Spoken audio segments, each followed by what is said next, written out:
ഇത് മുരിങ്ങൻ്റെ ഇലയാണ് കേട്ടോ. കർക്കിടകത്തിൽ കട്ടുണ്ടാവും എന്നാണ് ഞാൻ പറയാം. പക്ഷേ ഭയങ്കര കയ്പേ കാരപ്പോൾ കൂട്ടിയിട്ടുണ്ടായിരുന്നു. പക്ഷെ ഇപ്പോഴത്തെ പ്രശ്നം എന്ന് പറഞ്ഞാൽ ഇതിമേലൊക്കെ പുഴുക്കേടാണ്. ഇത് വേണ്ടില്ല, ആ വെള്ള കളർ കാണുന്നതൊക്കെ പുഴുക്കളാണ്.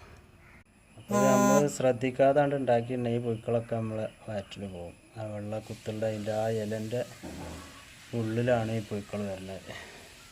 ഇത് കണ്ടില്ലേ, ഇതിങ്ങനെ എല്ലാം കേടുകളാണ്.